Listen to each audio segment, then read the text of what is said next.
Moderat artinya tidak akan dan tidak mau menggunakan pendekatan-pendekatan dengan kekerasan. Ya, itu ciri dari moderat, karena orang yang moderat itu adalah orang yang senantiasa berpikir untuk eh, menghadapi perbedaan itu dengan dialog yang rasional. Orang yang moderat itu menghadapi perbedaan-perbedaan itu dengan positif dan dengan penghormatan. Dia menghormati segala perbedaan itu.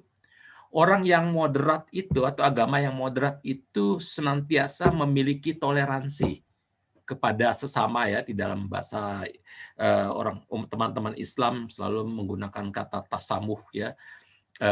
Sedangkan moderat itu di kalangan Islam cukup sering digunakan sebagai wasatiyah, ya, teologi yang wasatiyah sebetulnya, ya. Lalu orang yang moderat itu senantiasa orang yang realistis.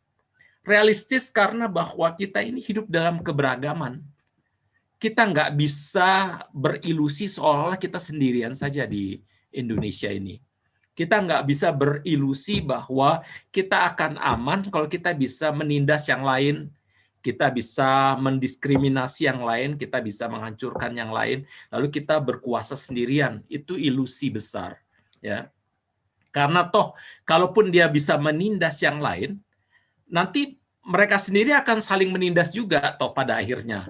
Karena siapa yang ingin, semua orang juga ingin memiliki kekuasaan, ya. Toh pada akhirnya agama cuma menjadi alat politik saja untuk mencapai kekuasaan. Oleh karena itu orang yang moderat itu orang yang sebetulnya sangat realistis terhadap situasi yang ada, dan terutama orang moderat itu orang yang bersikap kritis. Dia kritis terhadap segala situasi yang ada, gitu. Kritis terhadap karena dia kritis terhadap ekstrim kanan, maka yang terutama fundamentalisme, radikalisme, orang ekstrim kanan itu berpikir, sekali lagi, bahwa kalau seandainya dunia ini kami kuasai, dunia ini akan aman. Kita akan ciptakan sorga di muka bumi ini. Itu ilusi. Oleh karena itu orang moderat bilang nggak bisa. You nggak bisa lakukan itu. Apalagi kalau moderatnya moderat Kristen. Orang yang moderat Kristen itu selalu berpikir, you nggak bisa lakukan yang perfect di dunia ini. Yang bisa yang lakukan yang perfect di dunia ini hanya Tuhan. Manusia nggak pernah perfect. Oleh karena itu, apapun yang dilakukan tidak akan pernah perfect, baik sendirian maupun berkelompok. Dia akan mengkritisi kecenderungan-kecenderungan yang ilusif seperti itu, yang malah berpikir agama itu menjadi yang dipertuhankan, ya, bahwa kalau semuanya jadi seperti kami, semuanya akan aman. Tapi dia juga akan mengkritisi kelompok ekstrem kiri yang berpikir ekstrem kiri ini kelompok yang liberal, yang berpikir kalau dunia ini kita sebetulnya nggak terlalu butuh agama, teknologi, ilmu pengetahuan yang berkembang luar biasa, dan manusia udah bisa memanage segala sesuatu, dan pada akhirnya semuanya akan hidup adil, damai, sejahtera, dan sebagainya. Nah, orang yang terutama moderasi dalam konteks Kristen itu akan mengkritisi juga, sekali lagi, dunia ini tidak akan bisa perfect karena manusia tidak perfect. Manusia itu berdosa. Human sin. Jadi kalaupun dengan kapasitas teknologi, ilmu pengetahuan, rasionalitas yang you miliki, you nggak akan bisa bikin dunia yang bagus. Emangnya orang yang punya rasionalitas yang bagus itu pasti punya etik yang bagus? Salah. Orang yang punya rasional bagus seringkali menggunakan rasionya juga untuk menindas, ya toh. Jadi salah kalau disamakan seorang yang punya rasio yang bagus itu pada saat yang sama juga orang yang punya etika dan moral yang bagus. Salah sekali. Karena banyak sekali orang yang punya rasio yang bagus justru menjadi penindas-penindas nomor satu, kan gitu, ya. Karena dia bisa membungkus upaya penindasan itu menjadi sedikit lebih halus, gitu, ya, kira-kira dengan kapasitas intelektualnya itu.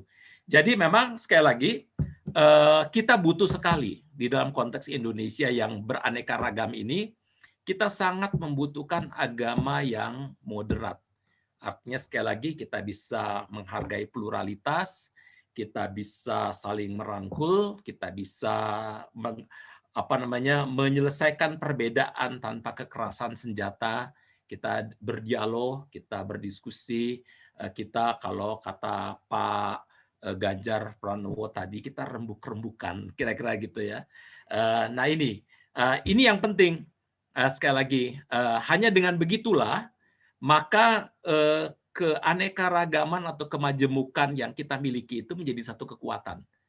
Toh pada akhirnya kita harus sadar, sejarah mengatakan kepada kita semua bahwa Indonesia bisa memerdekakan dirinya ketika orang Indonesia itu mulai berpikir kita harus menomorduakan agama kita, menomorduakan suku bangsa kita, kita berpikir yang satu sebagai bangsa Indonesia.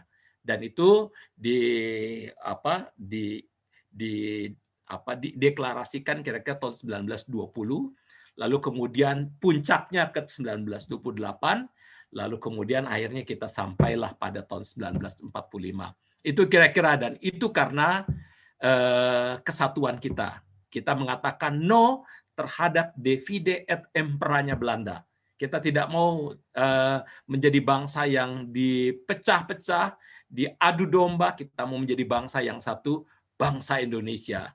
Nah, untuk itu satu-satunya cara adalah ya kita menjadi moderat. Menjadi moderat artinya secara teologis juga kita tidak akan pernah memegang teologi yang polaristik. Teologi yang polaristik adalah mengatakan aku anak terang, situ anak gelap. Aku anak Tuhan, situ anak setan. Kan gitu ya. Kita nggak akan pernah mengatakan seperti itu lagi karena kita tahu bahwa Tuhan cinta semua. Kan gitu. Apapun agamanya, apapun etniknya, Tuhan cinta semua, bahwa kita bisa memegang kebenaran kita yang kita yakini, yes. Tapi kita sekarang nggak perlu lagi mengatakan aku yakin kebenaran yang aku pegang ini, agama yang aku pegang, tapi sekarang tidak lagi mengatakan kalau begitu you salah, you sesat. Tidak lagi mengatakan seperti oke, yang you pegang itu juga aku hormati, aku hargai. Toh pada akhirnya yang membenarkan kita kan cuma Tuhan yang memberikan anugerah kepada kita semua. Itu kira-kira.